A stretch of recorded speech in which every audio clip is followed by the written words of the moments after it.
I think also one of the ways that we are told, especially our generation, you mentioned the snowflake kind of like idea. One of the ways we're told to deal with these emotions are to use online tools and to listen to self-help books or like self-help podcasts and all these ideas that kind of limit how, we've talked about how this is a social problem, but the limit to make an individual problem.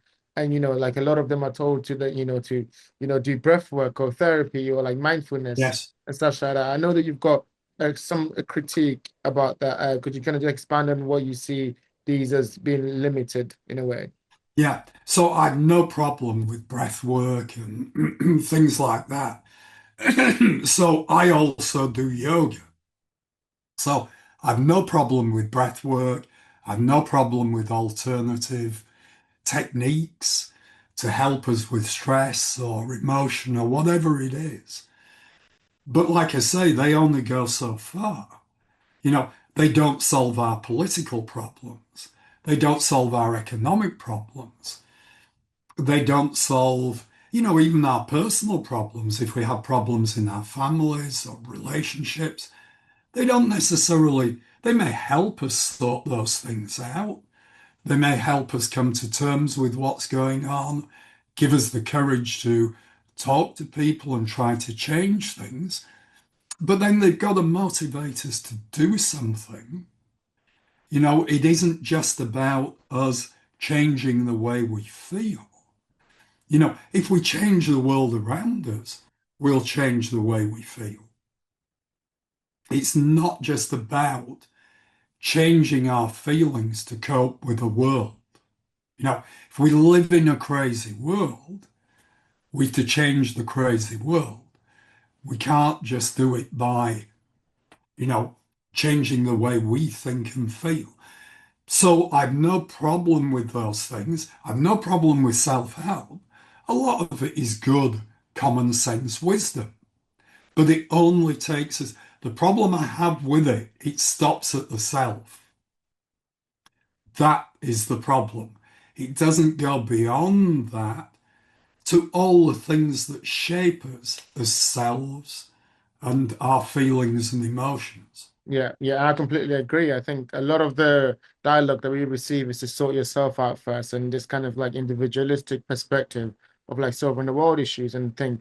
In that kind of dynamic, it becomes very difficult to have social change, like you were saying, to get together and do protests or to have unions because everyone's kind of trying to deal with the problem by themselves. I think. Yes. Yeah, and this is a technique that is used. This is why Amazon and other firms today, they're just one example. But most firms now don't allow trade unions. They try to stop them from forming and say, well, we want individual workers to come to us. Well, of course, it's a technique to separate people and to disempower people. And again, alienation is about the loss of power. How do we get power back? We can't do it on our own. We have to do it together. And on that point, then, how does someone do both? And again, you mentioned, yoga, because I also do yoga and I also meditate, and I think that also has its place and helps.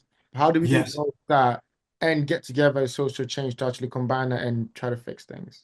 Well, I mean, people for example, in the environmental movement, some people are now combining these things because, campaigners are finding at the moment, campaigners who are campaigning for us to do something about climate breakdown. And here's another neo emotion, eco grief. Grief at the loss of our environment and maybe the survivability of the human race. You know, they're combining these things because they're finding that people who are going out campaigning and meeting resistance. Authorities are trying to stop environmental protests. Some people regard it as a nuisance. People feel, oh, we're not making any gains here. People are ignoring us. So they're finding that people are suffering from campaigning fatigue. And so they're combining self-help techniques, yoga with political action. And, that is a real way forward for people. And it shows how these two things have to be combined. We can't separate the individual and the social. So social movement should also be concerned about the mental and emotional well-being of the people who form those movements. Yeah, I mean, as society should be concerned about the mental and emotional well-beings of its citizens, Exactly. right? Um, Exactly. just Yeah. just to bring this to a close, I do want to talk a little bit to my audience, so like give some advice to them. We've kind of diagnosed the problem, but we want to give some solutions and some practical ways that they can actually do this. We've talked about the need to reconnect with others before we reconnect with ourselves, as in like the social aspect is just as important as the personal. How does someone do that in practice? What are some of the ways that someone can reconnect with someone when it comes to like understanding more of themselves in an emotional perspective? Well, I suppose that connection to people, getting involved in things again, whether it's political movements, community groups, whatever it may be. Because we learn, not just as children, we learn about our emotions in relation to others all the time, you know, and that's what constitutes our experience, our life experience. So, learning how to deal with our emotions is connected to the way we live our lives. And we learn how to live our lives through experience. And we learn how to live our lives through experience with other people. You know, talking to people about our feelings, our emotions, things going on in the world, realize it connecting with other people who share the same concerns. So we realize that we're not alone. And solving our problems isn't just about breath work or going to see our GPs and taking medication. It's about doing things. If you need to do that, you have to. But it's also about connecting with others and experiencing and growing and learning through experience in our shared social and cultural world. And given everything we've talked about today, from the instability of society, the loss of control in the nation, and the emotions that social media and technology are giving us that we didn't have a name for, do you feel hopeful about the future? And if so, what gives you hope about the future? Yes, I do feel hopeful about the future. What gives me hope about the future is seeing younger generations doing things again. I mentioned the recent anti-war demonstrations and things like that. Everything about our lives isn't bad. The internet isn't a bad thing. Look at your podcast, what you're doing. There are lots of other people like you around. There are lots of people trying to encourage people to do positive things through the internet.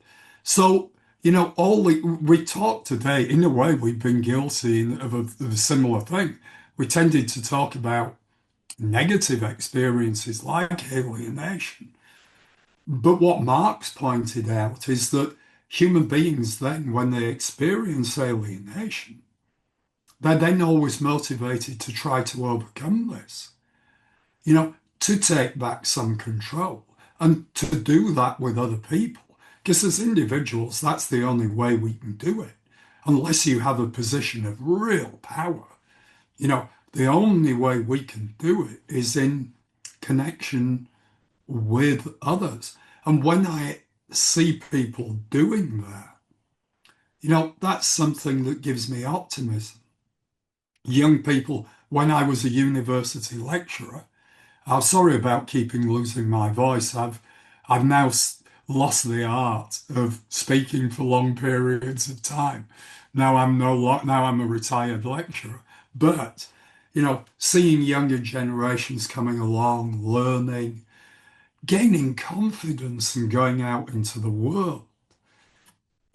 My work at university used to give me optimism. And there's lots of young people doing that. I think your work, even now, the studies you've done and how you communicate, and again, like I said, thank you so much for your time today because it's really helpful to have a framework. Like I was saying about when you're describing an elation or even the zebra, that is a lot of the things we've been feeling. But when you don't have a language for what you're feeling, it just you don't know how to solve it. You can't state it and you can't understand it. So I think the Exactly. first thing is And understanding. that's what this term emotional vocabularies is all about. It's about giving us a vocabulary, not just to express our emotions, but to shape them and to understand them. Yeah, and I completely agree. And I think I always say to my friends, there's a responsibility because we do want a better world, but it also means that we have to have action, and that only comes from social change. And so I think the understanding that our emotions are also part of the social isn't, it doesn't separate us, doesn't keep us alone, is super important. Final question I have for you. You might have answered this already before, but I'd like you to kind of speak specifically. So given, what we've talked about, and you're talking about hopeful in a way. What message would you have for someone in my position, in my generation, about what we can do to kind of connect with others, but also to make change towards a better world? Work positively in your workplace, with colleagues, through unions, engage with the world. With my generation, I did it through things like the peace movement, started out with the Anti-Nazi League and Rock Against Racism. I think, for my generation, in 1979, when the National Front, as they were then, were on the rise, the far right, you know, the movement started at Rock Against Racism. And it tried to connect people and mobilize young people against fascism through rock music. And that really connected to people like me who were into music. So use whatever you can that's sort of currency and that people enjoy. Because the other thing is, if it's too serious, that will turn a lot of people off. So find things that people find fun that they can do together, like around music, dancing, theatre, whatever it may be, because culture has such a massive impact. So find those things that are important to people, use those to connect and make positive change.